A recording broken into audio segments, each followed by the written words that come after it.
Jesus, passando adiante dali, viu assentado na alfândega um homem chamado Mateus e disse-lhe: segue-me. E ele, levantando-se, o seguiu. E aconteceu que, estando ele em casa, sentado à mesa, chegaram muitos publicanos e pecadores e sentaram-se juntamente com Jesus e seus discípulos. E os fariseus, vendo isso, disseram aos seus discípulos: por que come o vosso mestre com os publicanos e pecadores? Jesus, porém, ouvindo, disse-lhes: não necessitam de médico os sãos, mas sim os doentes. Ide, porém, e aprendei o que significa misericórdia quero e não sacrifício. Porque eu não vim para chamar os justos, mas os pecadores ao arrependimento. Vamos falar juntos? Ide, porém, e aprendei o que significa misericórdia quero e não sacrifício, porque eu não vim para chamar os justos, mas os pecadores ao arrependimento. Estenda a mão em direção a alguém, coloque a sua Bíblia no banco, aberta como está, e vamos orar. Deus, nós não só queremos, nós precisamos, como a tua serva disse aqui ao lado, nós precisamos ouvir a sua voz. A sua voz é a voz que nos norteia, é a voz que nos guia. Nós precisamos ouvir a direção do Senhor para nós nesta noite. Fala conosco, Senhor, conforme tu queres. Fale ao nosso coração de forma poderosa. Enquanto, Senhor, a sua palavra é pregada, Deus, toma esse ambiente, toma esta casa, ó Deus, da porta até o altar, nos dê, ó Deus, um ambiente, ó Deus, propício para o mover do Senhor através da sua palavra. Nós oramos no nome que está acima de todo nome, o nome de Jesus. Amém. Pode assentar. Se você desejar manter a sua Bíblia aberta, faça isso. Meus irmãos, Jesus na casa de pecadores, Jesus na casa de gente de má fama, Jesus no meio de gente que, aos olhos de alguns, não era tão recomendável. É isso que nós estamos vendo no texto de Mateus 9, 9 a 13. Esse texto também é citado no Evangelho de Lucas, no capítulo 5, e também em Marcos, no capítulo 2. Duas passagens correlatas que também descrevem a mesma história. E a gente observa alguns apontamentos que vão ser úteis para a nossa reflexão nessa noite. Primeira coisa é que o Evangelho de Mateus, ele é uma ponte entre o Velho e o Novo Testamento. Imagine se a gente fosse conhecer o Evangelho lendo a partir de Atos, sem ler as histórias de Jesus, conforme registrado em Mateus, Marcos, Lucas e João. Mateus é a ponte, exatamente, que liga o Velho com o Novo. E uma ponte, ela tem a missão de integrar. Era comum nas civilizações antigas, quando as guerras aconteciam, o código da guerra, ele dizia, era implícito para as partes, que poderiam guerrear de qualquer jeito, mas não deveriam queimar as pontes, porque quando a guerra acabasse, os dois lados precisariam atravessar. E Mateus é essa ponte. O doutor Warren Wiersbe fala disso. De ler Malaquias e pular para Atos seria algo inimaginável. E Mateus, 30 anos depois da ascensão de Jesus ao céu, Mateus escreve a sua narrativa do Evangelho. A narrativa mais antiga é a narrativa de Marcos. Marcos tem registros históricos mais velhos. Tudo nos leva a crer que Marcos, sendo o primeiro a ser escrito, serviu também de roteiro para os evangelhos sinóticos, que são Lucas e Mateus. Mas Mateus é detalhista em algumas questões. Por exemplo, Mateus dá a genealogia de Jesus, partindo da geração de Jesus, contando desde o início, mostrando a sua ancestralidade até chegar em Abraão. Mateus registra a genealogia de Jesus e alguns pontos que os outros evangelhos não registram. Eu me atenho a falar de que Mateus é um observador arguto, é alguém que presta muita atenção. Ele andou com Jesus, ele sabia quem era Jesus, conhecia o Mestre, não de ouvir falar, mas de ver, de ter andado com ele ao longo do seu ministério. E 30 anos depois, ele registra a história de Jesus, para que os judeus conhecessem a vida de Jesus. E Mateus apresenta Jesus como rei, Marcos o apresenta como servo, Lucas o apresenta como filho do homem, e João como filho de Deus.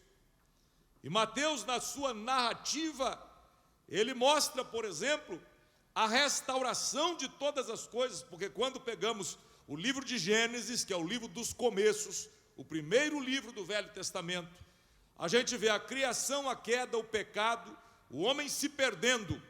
E no primeiro livro do Novo Testamento, a gente vê o Filho de Deus descendo para trazer de volta aquilo que se perdeu. Porque o Filho do Homem veio buscar e salvar aquele que estava perdido. Interessante a narrativa de Mateus, porque ela mostra a restauração com a história de Jesus, o novo Adão, aquele que desceu do céu para trazer o perdão e restaurar o que estava totalmente deteriorado. Mateus vai nessa linha. No capítulo 9, nós não vamos tomar tempo com um preâmbulo, mas no capítulo 9, que é o texto que lemos, no versículo 9 a gente encontra o chamado de Mateus. Mateus sabe quanto custa seguir a Cristo. Eu preguei uma mensagem entre as 5 últimas, e eu disse que a salvação é de graça, mas o discipulado custa tudo. Por exemplo, custa renúncia. Seguir a Cristo custa abrir mão de muita coisa. E existem pessoas que até gostam do Evangelho, até gostam de ouvir, até choram com os hinos, choram com a mensagem, se sentem bem no culto, mas não querem abrir mão de nada. Não querem abrir mão de coisas ou situações que as prendem. E seguir a Jesus, ser um discípulo de Jesus, custará um preço alto para o discipulado. Mateus sabe exatamente quanto custa seguir a Jesus. Mateus sabe o que é deixar o emprego para seguir a Jesus. Mateus sabe o que é largar uma carreira promissora, que dava muito dinheiro. Ele era publicano, cobrador de impostos, e era rico. E ele sabe o que é largar tudo para seguir a Cristo. Mateus era um homem mal visto, deixou tudo para ter uma vida nova. Ao contrário de Pedro, que quando se decepcionou voltou a pescar. Mateus, quando deixa a coletoria, não pode voltar para lá. Então ele vai e dá um passo de decisão. E seguir a Jesus deu a esse homem, primeiro, uma nova vida. Diga comigo, uma nova vida. Seguir a Jesus deu a ele um novo grupo, uma nova família, uma vida com outros valores. Seguir a Jesus deu a Mateus um Senhor para a sua vida. E ele deixou de ser desprezado como publicano, para ser um servo, um discípulo de Jesus. E a segunda coisa que seguir a Jesus deu a esse homem foi uma nova utilidade. Ele tinha muitos dons, e dos seus dons, do seu trabalho, o que lhe resta? A capacidade de escrever. Você não vê Mateus falando muita coisa. Quem discursou no Pentecostes foi Pedro. Quem aparece são outros. Quem está com Jesus no Monte da Transfiguração é Pedro, Tiago e João. Mateus não está em todas, mas Mateus observava, via tudo, e alguns anos depois, ele escreve uma narrativa da vida de Jesus, de forma tão contundente, tão detalhista, que o Evangelho de Mateus está entre as peças mais lindas do Novo Testamento. Ele recebe uma nova utilidade, recebe Jesus em casa, convida os vizinhos e escreve o Evangelho. E aí, meus irmãos, terceiro ponto que seguir a Jesus traz a Mateus é a capacidade, a perspicácia de ser fiel aos dados da vida de Jesus. E aí eu aprendo que a vida de cada um de nós pode ser considerada uma obra de Deus em andamento. Ou seja, Deus usa as coisas que temos, aquilo que somos, a nossa história, até aqueles pontos que nós não gostamos muito, até aqueles que a gente gostaria de apagar, Deus pode usá-los para a sua glória, porque a nossa vida é uma obra ainda inacabada.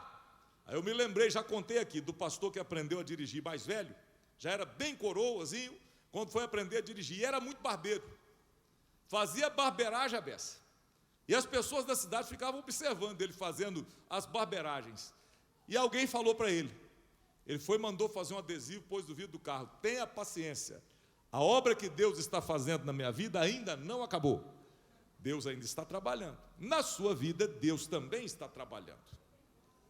Olha para o lado e fala assim: tenha paciência comigo, Deus ainda está trabalhando. Diz assim: vou melhorar. Vai melhorar mesmo ou não? Quem pode dizer amém? Então, meus irmãos, Deus nos concede dons, permite que coisas aconteçam, e essas coisas serão usadas para a sua glória. E aqui eu encerro o preâmbulo da mensagem, fazendo uma pergunta: se Jesus aparecesse para você agora e dissesse: larga tudo, vem e segue-me, você faria isso? Se Jesus lhe aparecesse agora e dissesse, e você está pensando aí, o que eu deveria largar? E tem gente que já está fazendo a conta agora, tem que largar isso, largar aquilo, fazer aquilo. Se Jesus aparecesse agora e te chamasse, qual seria a sua resposta? Não responda agora. Versículo 9. Pegue a sua Bíblia comigo. E Jesus, passando adiante dali, viu assentado na alfândega um homem chamado Mateus. Segundo Marcos era Levi, era o outro nome dele. E disse-lhe: segue-me. E ele, levantando-se, o seguiu. A primeira observação que eu vejo é que Jesus, logo após a cura do paralítico em Cafarnaum, tudo me leva a crer que Mateus era coletor de impostos em Cafarnaum, que era uma cidade comercial. Era um lugar onde caravanas passavam, a rota comercial era grande, o movimento era grande. E Mateus servia ao governo romano.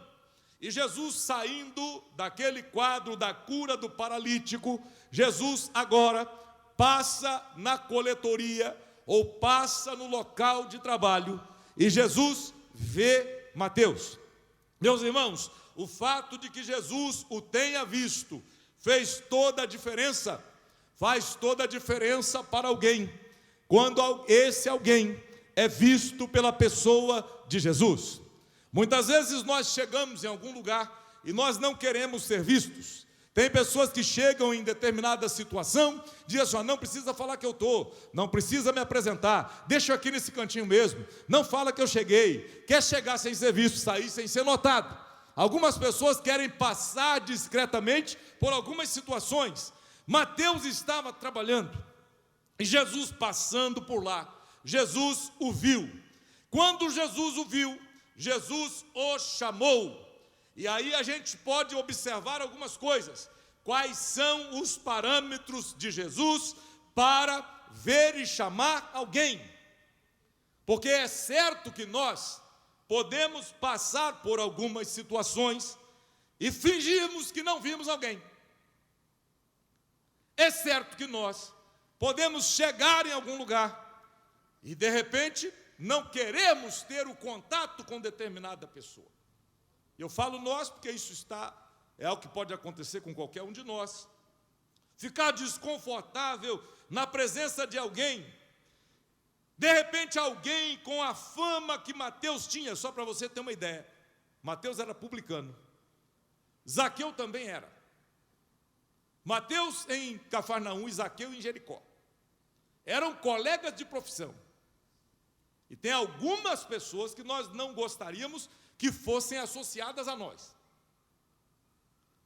Qual é o parâmetro de Jesus? Por que Jesus chamou Mateus? Por que Jesus olhou para ele? Por que Jesus escolheu aquele homem tendo a fama que ele possivelmente tinha? Por que Jesus escolhe determinadas pessoas? Você pode estar falando, mas pastor, essa é uma pergunta tão descabida agora. Não é não. Vou te dar um exemplo. Eu sou o pastor da igreja hoje, estou aqui, pastor da igreja. Um dia, outro será. Outros pastores já passaram por aqui. E é comum que alguns digam, mas por que o pastor Fábio? E um dia uma pessoa falou isso. Falou comigo. Eu falei assim, que culpa eu tenho de Jesus ter me chamado? Eu não me chamei a mim mesmo. Existem até pastores por aí que se fazem. Joga óleo para cima, passa embaixo para ser consagrado, põe a própria mão na cabeça e se consagra a si mesmo, daqui a pouco está na internet. Não foi esse o meu caso. Que culpa a gente tem do chamado de Deus? Qual o propósito que Deus tem em chamar alguém? E aí você pode olhar para si mesma ou para si mesmo e de repente começar a perguntar, por que Jesus me ama? Por que Jesus me chamou? Por que será que dentre tantas pessoas Jesus resolveu chamar-me a mim? E a gente começa, se você fizer uma reflexão séria, você vai perceber, eu não merecia. Você vai começar a pensar, mas Senhor, eu não merecia esse chamado. Mas o Senhor te amou, te chamou, chamou você de onde você estava, com a história que você tinha, e disse assim, eu te amo e vou mudar a sua história. Glória a Deus. Está sentindo a presença de Jesus aqui? Por que será que Jesus nos amou? Essa é a resposta que se aplica à pergunta que fiz. Por que chamou Mateus? Por que chamar um homem envolvido com desvio de dinheiro? Por que chamar um homem envolvido com o governo romano, que recebia os impostos? E os romanos daquela época, irmão Meire, eles pediam impostos sobre o gado, sobre a cabeça de gado, sobre a terra, sobre o poço que a pessoa furava na própria terra, sobre o peixe que pescava. Os romanos extorquiam os judeus. E Mateus, sendo judeu, prestava esse serviço para os romanos, tirando o dinheiro do seu próprio povo. Esse sujeito mal visto, agora é visto por Jesus. Pessoas que passando por ele, poderiam torcer o nariz, fechar a cara, ficar preocupado. Pessoas que passando por ele, poderiam ficar ressentidas, vendo algo terrível na vida daquele homem. Mas Jesus passa e Jesus olha de outra forma. Já viu que quando Jesus olha, ele olha de outro jeito? Tem gente até que torce a cara, mas Jesus não. Tem gente até que corre, mas Jesus não.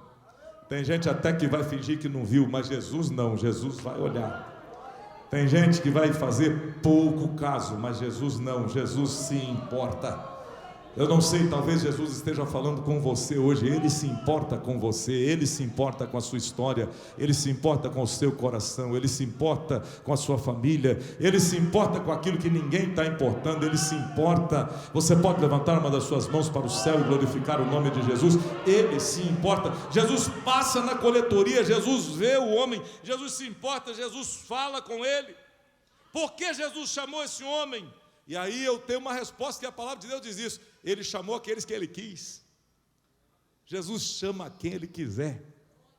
Por que ele chamou você? Ninguém tem nada com isso. Chamou você porque ele quis te chamar.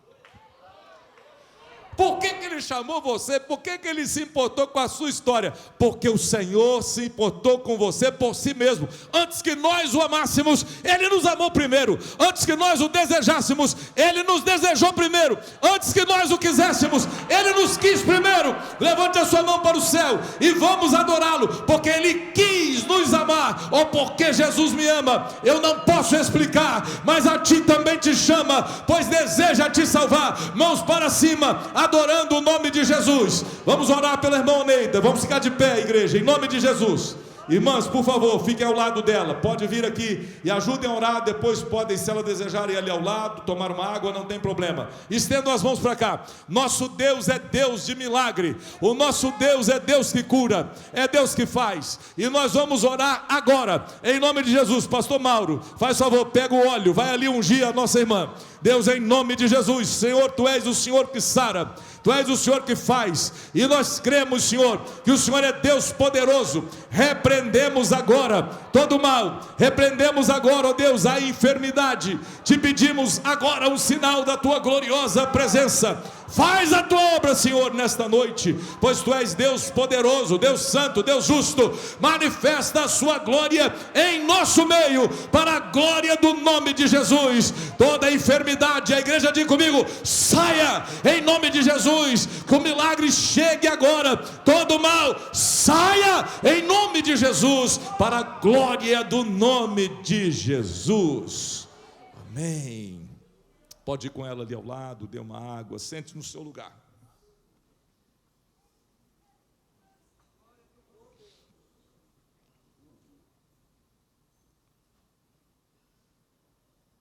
Situações podem acontecer.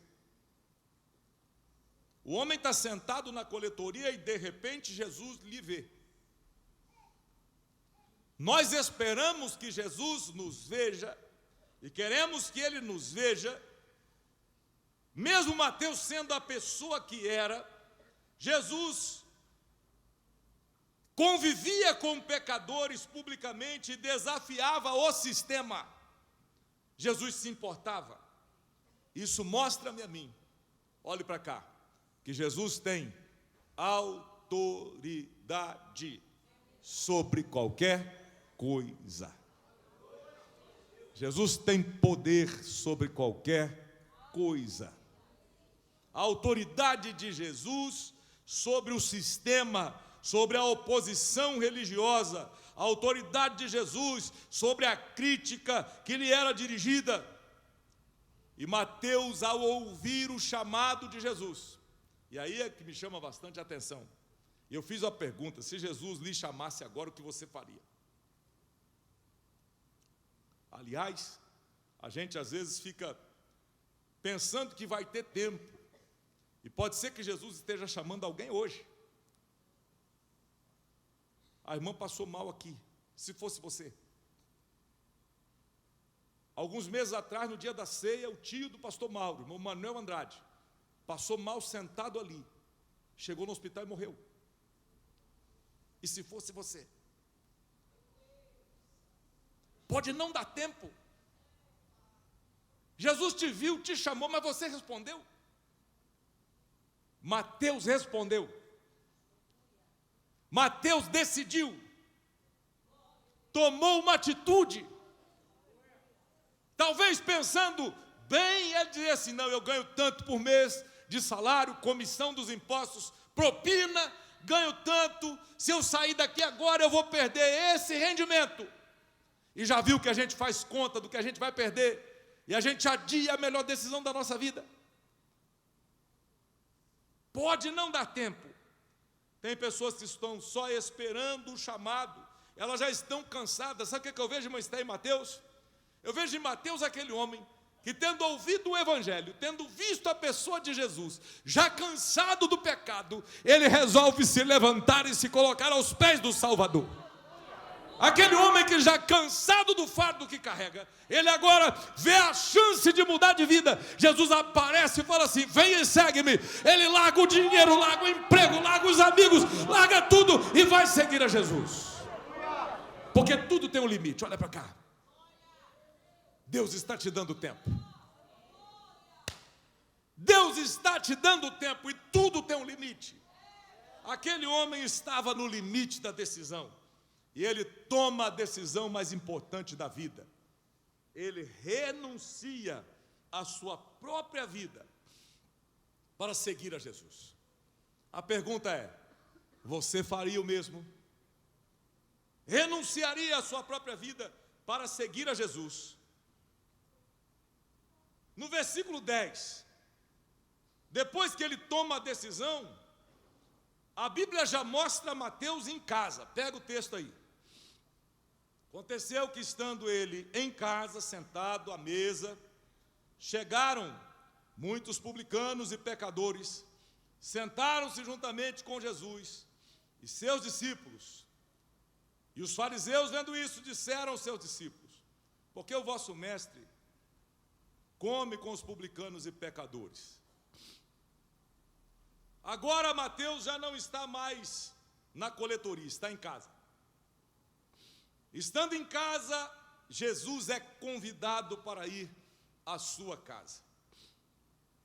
Eu tenho encontrado com pessoas que dizem: pastor, eu não posso decidir agora, que eu tenho que arrumar algumas coisas. Isso não é uma palavra para um, é para alguns. Tenho encontrado muita gente falando isso. Outro dia estávamos, eu e meu irmão Fabrício, um amigo, nós estávamos conversando. Outro dia nós estávamos na porta lá da roça, chegou um homem bêbado de cair. Começou a chorar e citar texto da Bíblia. Deixa eu contar para vocês o que aconteceu. Terminamos, eu abraçado com o bêbado. Aí ele ajoelhou, começou a chorar, eu ajudei um pouquinho. E orei com ele. Porque o evangelho é isso. Jesus não está se importando só com quem está bonitinho, cheiroso. Jesus não está se importando só com você que está com a maquiagem, com o salto. Fica bonito, não tem problema. Mas Jesus se importa com todo mundo. E eu terminei abraçado com o rapaz e orando com ele. Pensei em pôr o Fabrício, meu irmão, para orar. Mas ele, quando ora muito. Né? Aí eu falei: vou orar eu mesmo, para ele não orar muito. E nós oramos. Gente, a oração pode ser na rodoviária, no carro, na porteira, na academia, na porta do banco, em qualquer lugar. Jesus está chamando pessoas. Tem gente precisando de Jesus. E agora Jesus visita Mateus na sua própria casa. Ele encontra Jesus na coletoria, ele renuncia a sua vida, vai para casa e ele recebe Jesus em casa. E olha, sabe o que eu vejo? Eu não vejo esse homem arrumando a casa. Olha, Jesus está vindo, esconde isso aqui, guarda aquilo ali. Menino, guarda não sei o quê, tira o chinelo do caminho, ó, tira esse negócio aqui, Jesus não pode ver. Jesus está chegando. E Jesus está chegando na casa do sujeito, do jeito que a casa está. Jesus está chegando para ver a situação daquela família. E Mateus, sendo alguém que conheceu Jesus, Marcos, sabe o que ele faz? Ele convida os amigos. Quem eram os amigos de Mateus? Publicanos igual ele. Gente de má fama igual ele. Gente com a história enguiçada igual ele. Que talvez você não quisesse receber na sua casa, mas ele chama para que eles conheçam Jesus, porque todos precisam de Jesus. Está sentindo a presença de Deus? A presença de Jesus na casa daquele homem. A presença de Jesus jantando com eles, os seus colegas da antiga profissão. Aí vem uma pergunta: mas Jesus não se importa com a própria reputação? Será que Jesus não se importa que vão ficar falando dele depois? Jesus está nem aí para o que vão falar dele. Jesus é. Jesus não depende da sua opinião. Jesus é. Jesus é e não está nem se lixando para aquilo que você está torcendo o nariz. Jesus é. Ele é o Senhor, Ele é o Salvador, Ele é o lírio dos vales, Ele é o bom pastor, Ele é a porta das ovelhas, Ele é o caminho, Ele é a verdade, Ele é a vida, Ele é a ressurreição, Ele é aquele que pode te ajudar. Ele é o primeiro, Ele é o último, Ele é a raiz de Davi, Ele é a pedra angular, Ele é tudo, Ele é tudo, Ele é tudo, Ele é precioso, é Jesus, é Jesus. Jesus não se importa com o que você está achando. Quem precisa de advogado sou eu. Jesus não precisa de advogado. Jesus é. O que eu vou dizer do meu Jesus? Jesus é. Por mais que eu vá descrevê-lo, vai ser pobre a minha descrição, porque Jesus é muito mais do que eu possa dizer. Jesus não se preocupou com a própria reputação, e eu tenho um pensamento sobre isso. João diz, irmã diaconisa lá do céu, as 3 diaconisas estão ali com a Bíblia aberta, todo mundo olhando assim, uma coisa, João diz assim: a luz se manifestou nas trevas, e as trevas não a compreenderam. As trevas não compreendem no sentido de entender, porque a treva não entende a luz. Mas quando João diz que as trevas não compreenderam a luz, ele está dizendo que as trevas não são capazes de absorver a luz. Essa é a interpretação.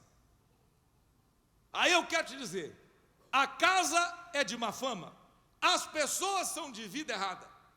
Mateus e seus amigos não tinham uma história boa.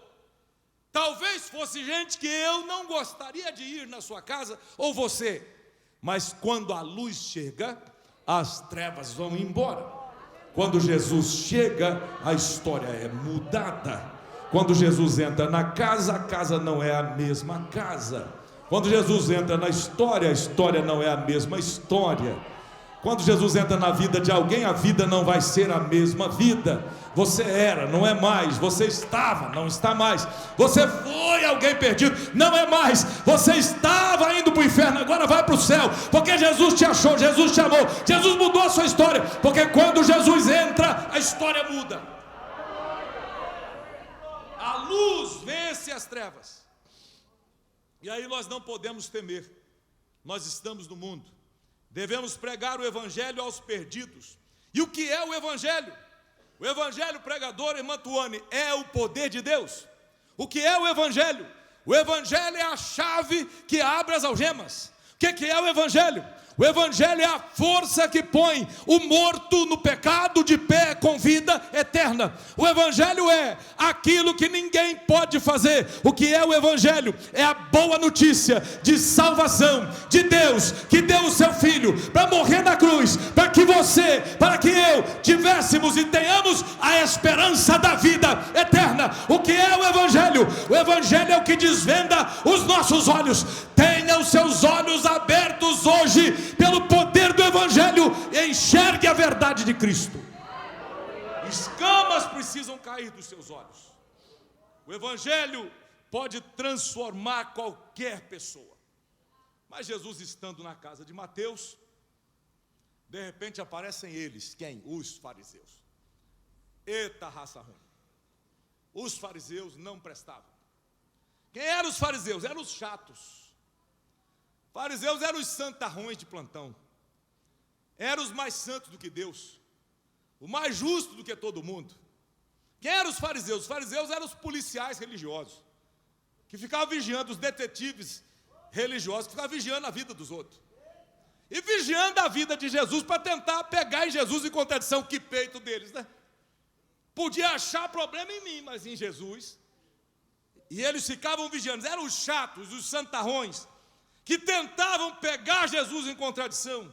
Eram mais preocupados com a aparência de santidade do que com a ajuda aos necessitados. Eram mais preocupados com a crítica do que com o encorajamento para alguém. eram mais preocupados com a aprovação dos homens e não com a aprovação de Deus. Mas nós que aqui viemos, aprendemos com Jesus. A gente não está preocupado com a aparência de santidade, a gente está preocupado em ser santo e exercer misericórdia. A gente não está preocupado em criticar os outros, a gente está preocupado em encorajar. Olha, fulano, está dando errado, mas pode dar certo. Sua vida não tem esperança, mas Jesus pode mudar a sua história, porque Ele pode mesmo mudar a história de alguém. Nós não estamos preocupados com a aprovação dos homens, nós queremos a aprovação de Deus. E aí Jesus solta uma máxima, que essa é das melhores que Mateus registra.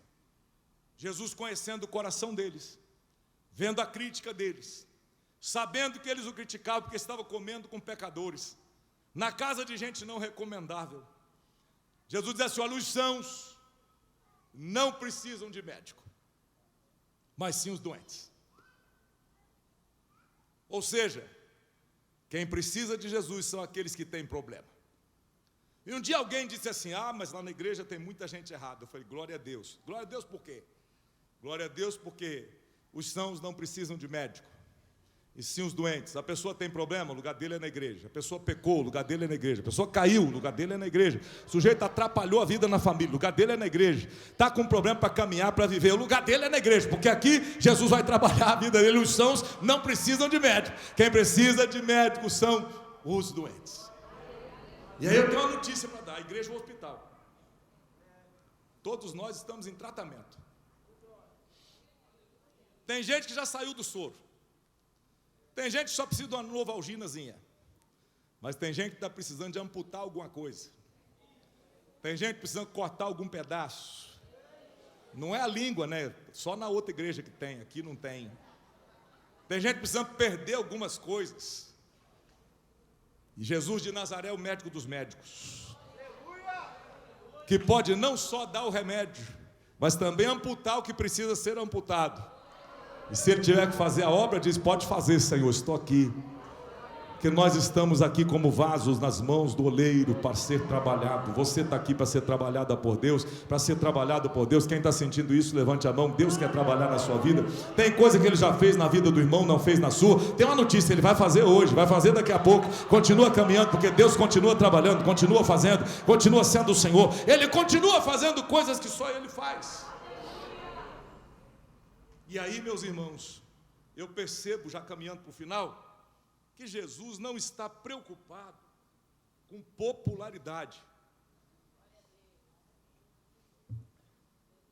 Tem algumas mensagens que alguns pregadores já não pregam mais, porque não dá popularidade, não vai bombar no Instagram, não vai bombar na rede social. Jesus é um exemplo de alguém que não está preocupado com isso. Se alguém não gosta da mensagem que pregamos, troque de canal. Se alguém não vai com a cara do pastor, vá procurar pegadinhas na internet. Quem quiser ouvir a verdade, ou falaremos a verdade. E nós não podemos nos preocupar com a popularidade da mensagem. Jesus não estava preocupado com isso. Aliás, a mensagem de Jesus, ela tem que nos confrontar. Se a mensagem não nos apertar, nós estamos mal. A mensagem tem que confrontar o nosso comportamento, a nossa vida. Quando eu leio a Bíblia para mim. De uma irmã citou assim: a mensagem hoje foi forte. Fulana precisava estar aqui hoje. A pergunta é: foi forte para você? Porque quando a gente ouve a palavra de Deus, ela tem que ser o remédio para nós. Quando eu ouço a mensagem pensando que o remédio só serve para o outro, está mal isso. Quando eu ouço a mensagem pensando que eu estou acima de tudo, eu sou supra-sumo, eu não preciso mais, eu já estou bem, deixa eu te dar a notícia: ninguém é tão bom que não possa melhorar. Se Deus te trouxe aqui, se Deus te parou no canal da igreja agora para ouvir essa palavra, procure ouvir atentamente o que Deus está a falar, porque pode ser que Deus queira corrigir algo na sua vida. Pode ser que Deus queira mudar algo na sua história. A mensagem de Deus deve nos confrontar. E Jesus diz assim: olha, os sãos não precisam de médico, mas sim os doentes. Jesus se interessa em salvar os pecadores. Jesus quer que aqueles que ferem ou que foram feridos por outros sejam alcançados pela mensagem do Evangelho. A vida cristã não é a disputa por popularidade. O mundo vai nos odiar. Não seremos bem vistos. Nossos valores serão atacados. Nossa mensagem vai deixar as pessoas irritadas. Nossa fé confronta as pessoas, porque a mensagem do Evangelho vai na contramão desse mundo perverso e permissivo que nós estamos a viver. A mensagem do Evangelho vai contra a filosofia moderna de vida, e Jesus entra lá onde está o problema. Jesus entra lá na casa do problemático, entra lá no lugar do problema, e diz: há esperança. E quando a luz entra, a história muda, porque Ele é a luz que muda qualquer história. Eu olho para esse texto, e esse texto fala o meu coração. Nós devemos pregar o Evangelho aos pobres, pobres em todos os sentidos. Não estou a denegrir a pobreza material, estou falando em todos os aspectos. Pregar o Evangelho também aos imorais, aqueles que não têm parâmetros morais ou como você tem na sua vida. Devemos nos importar com eles, com os excluídos também, com pessoas que não têm as chances que muitos de nós tivemos. Todos precisam de Jesus. Aí eu me lembrei de uma história, eu vou parafrasear, você já pode ter ouvido com outros detalhes, mas eu vou contar como ouvi. Um certo pastor serviu numa comunidade por muitos anos, já estava bem velhinho, e era um homem piedoso, um homem de Deus, muito simples, muito sério e piedoso. Exerceu um longo ministério na cidade, e quando ele se jubilou, merecidamente, depois de anos, décadas de trabalho, esse homem, jubilado agora, resolve morar perto dos filhos, e vai para longe. Chega um pastor novo chega na cidade, jovem, com todo o gás, querendo mostrar o trabalho, fazendo um trabalho bem feito, começa a evangelizar, vai nas casas, vai nos vizinhos da igreja, vai falar de Jesus para um, falar de Jesus para outro, encontra um sujeito alcoolizado, e começa a falar: olha, Jesus pode mudar a sua história, Jesus pode mudar a sua vida, o Evangelho traz esperança para você, tudo verdade, o Evangelho é o poder de Deus, pode mudar a sua história, porque Jesus é bom, porque Jesus te ama, Jesus é maravilhoso, Jesus é compreensivo, Jesus te acolhe do jeito que você está. Aí o meu fala assim: Jesus, eu conheci Jesus, eu conheço esse homem. Mas você conhece Jesus? Sim. Jesus morava naquela casa azul ali do lado daquela igreja que tem na rua de trás. Quem era Jesus para o bêbado? Era o pastor que deu bom testemunho para ele a vida inteira. Jesus, eu conheço esse Jesus, ele morava na casa azul, do lado daquela igreja, um senhorzinho de cabeça branca. Para ele, Jesus era aquele homem. E se Jesus estiver fazendo isso, através de você, através de mim, através de nós, quem é Jesus para as pessoas? Aquele pastor foi embora, mas quando perguntaram para o bêbado sabia quem era Jesus, por causa daquele homem. Devemos pregar não só aos poderosos, não só aos ricos, mas a todos. E a lição que a gente tem para a mensagem de hoje é: quem quer vir após mim, negue-se a si mesmo, tome a cada dia a sua cruz, diz Jesus, e segue-me. Andar com Jesus é renúncia. Renúncia. Eu não vou citar o nome, a pessoa está aqui. Pastor, estou aqui há pouco tempo, e só por ouvir a mensagem da palavra de Deus, eu fechei esse estabelecimento, deixei de fazer isso, isso e isso.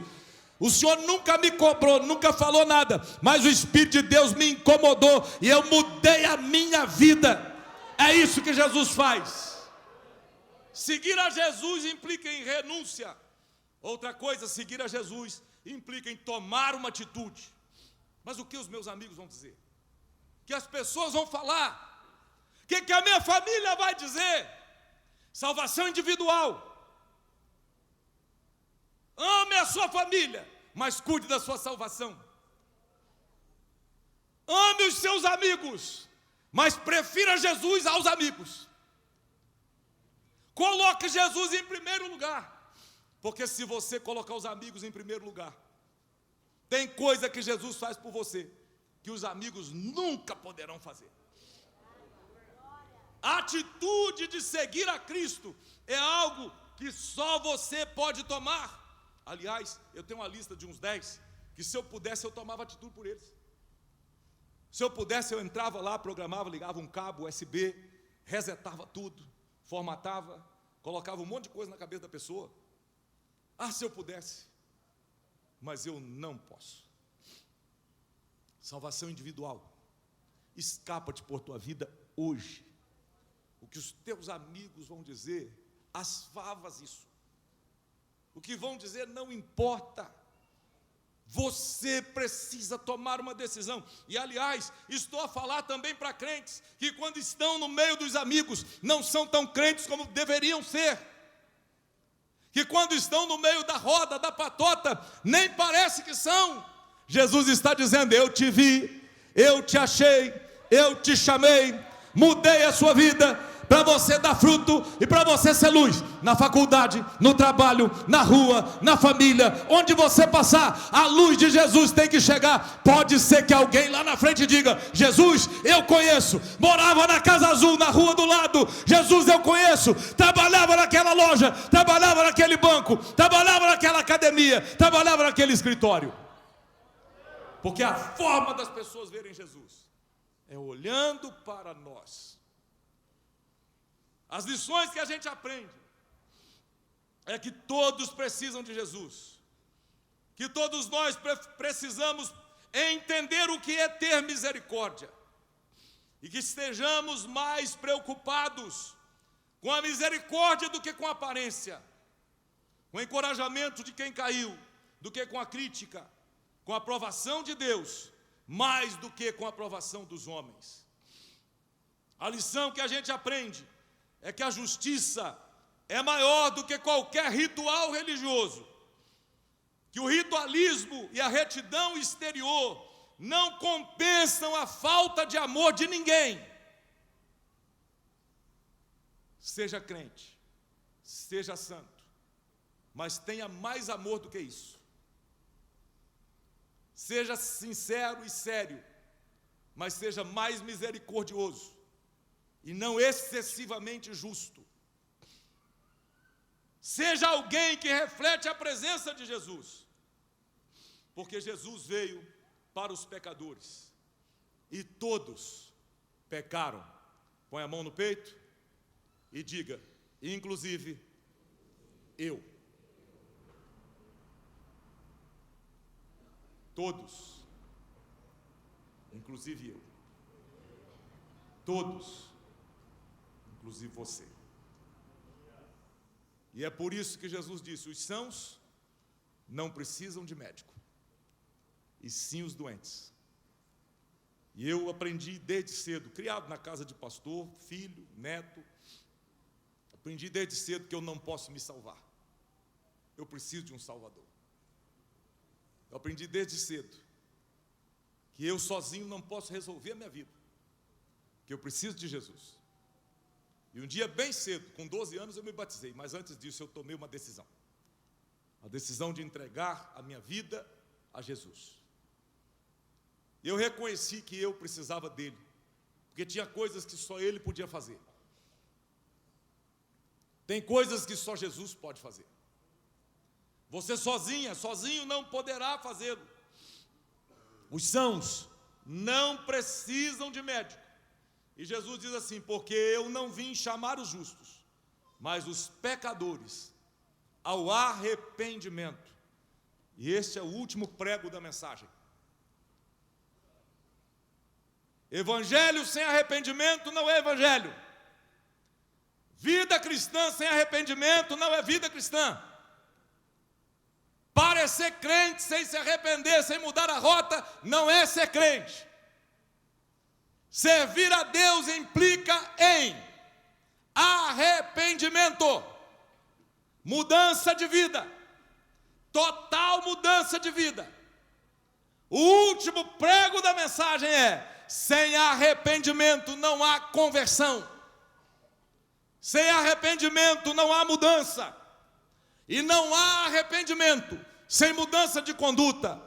Você vem como está, mas Jesus não te deixa do jeito que vem. Você vem como está, mas Ele muda a sua história. Porque o que o Evangelho faz, irmã Lívia? Ele vem na mente da gente. Tem coisas que você jura de pé junto que você nunca vai fazer. Tem gente que diz assim: nunca vou ser crente, nunca vou ser da Assembleia de Deus, nunca, nunca, nunca. Aí Deus te muda, aí você vira crente, vira da Assembleia de Deus. No gritar, não grita, daqui a pouco está com a mão levantada, gritando junto com os outros, dando glória a Deus. Diz assim: eu não faço.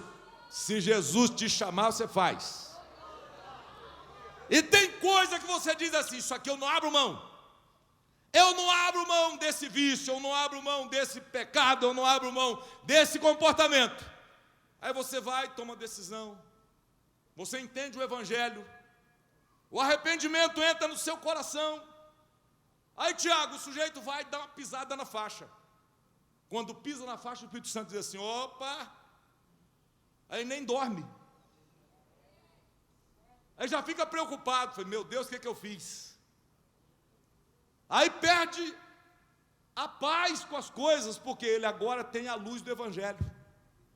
E a luz do Evangelho faz ele se arrepender. E por causa disso, quando ele olha para o mal, ou quando ele faz algo que não pode, o Espírito de Deus vem e fala assim: você falou que nunca deixava esse vício, você falou que nunca mudava de vida, você falou que nunca ia fazer, mas o Espírito de Deus entrou e você agora abre mão, muda de vida, porque arrependimento é exatamente o sinal de conversão. Curva a sua cabeça, feche os seus olhos.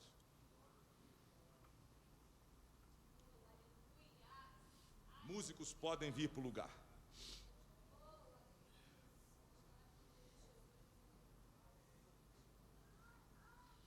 Estou te dando um tempo para você pensar. O arrependimento tem que marcar a nossa vida. E como eu disse, é o último prego da mensagem. O arrependimento precisa marcar a sua vida. Você precisa olhar para a sua vida e pensar: eu sou um miserável pecador. E eu preciso de Jesus. E por precisar de Jesus, você não pode adiar essa decisão. O Senhor Jesus te trouxe aqui nesta noite, ou parou você aí nessa rede social, para dizer para você que você não tem o controle do tempo. Você não sabe se vai ter tempo amanhã. Eu não sei se chego amanhã, eu não sei o que acontecerá depois. O poeta popular num samba diz assim: como será o amanhã? Me diga, quem puder dizer. Nós não temos o controle sobre o amanhã.